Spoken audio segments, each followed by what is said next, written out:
Transforming your life with hypnotherapy just got easier with your host, Julie from coachinghypnosis.net. Hey, Julie here from Coaching Hypnosis. Today we're diving into one of the most misunderstood and oddly fascinating corners of hypnosis, solving crimes. Yep, forensic hypnosis. Sounds like a Netflix drama or something involving trench coats and swirling pocket watches, but the truth, it's weirder and way more nuanced.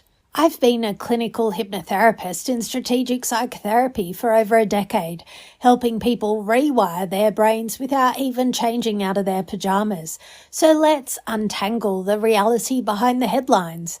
Those times hypnosis has helped in criminal investigations and why most courts still don't trust it.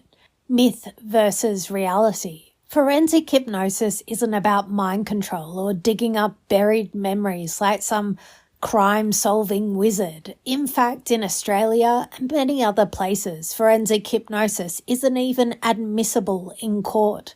Why? Because memory is glitchy. It's not a hard drive, it's a reconstruction. And every time you recall something, your brain rebuilds it and sometimes adds a little creative flair. That makes it easy for hypnosis to unintentionally influence memories. But here's a twist. Just because it's not legally solid doesn't mean it hasn't been useful. Chowchilla, California, July 15, 1976. The school bus bounced down a quiet country road. Behind the wheel, 55-year-old Ed Ray was bringing 26 kids home from a summer swim trip. They laughed, tired and happy, until a white van blocked their path.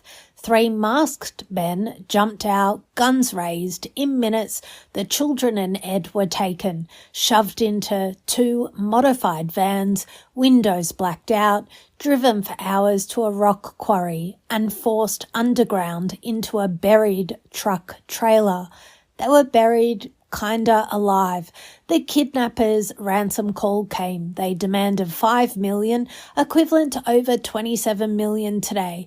But the victims didn't wait. Ed and the older boys stacked mattresses, pried open the hatch, and clawed their way out. After 16 hours underground, they were alive, but the kidnappers had vanished without a trace. Days passed. The investigation stalled. Then Ed remembered something. Part of a license plate, but it was faint, like a dream.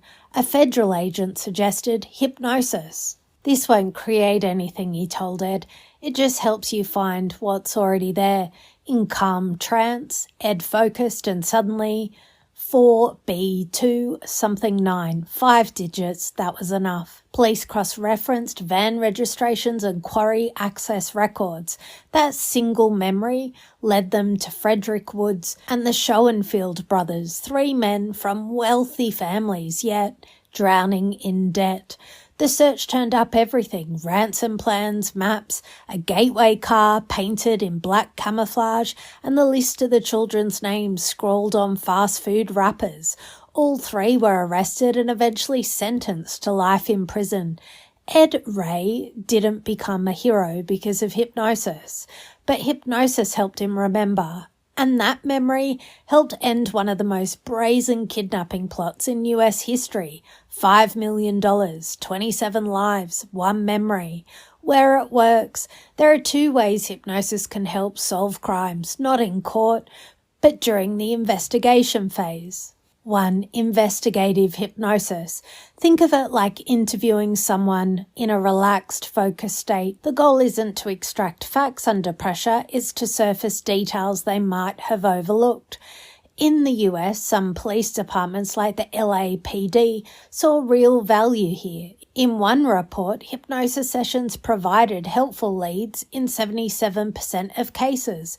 But all info still needed verification because hypnosis doesn't guarantee truth, just access to perception. 2. Evaluating mental state. In criminal trials, hypnosis has been used to explore the mental state of someone charged, like assessing trauma, disassociation, or if they understood what they were doing. This kind of use is less about memory and more about understanding someone's psychological baseline. Here's the red flag. Hypnosis can accidentally plant false memories, especially when the hypnotist isn't trained well. In the 80s and 90s, a wave of recovered memories, some about ritual abuse, aliens, even secret cults came to light. Later, many were proven false. Courts became skeptical. Plus, if a witness is hypnotized before trial, their testimony can be too polished or worse, altered by suggestion.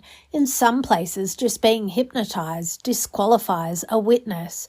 So why talk about this on a podcast? Because it's a perfect example of how powerful and fragile your mind is. Hypnosis isn't a lie detector. It's not a memory excavator, but in skilled hands, it's a focus tool, helping people recall, reframe, even regulate trauma.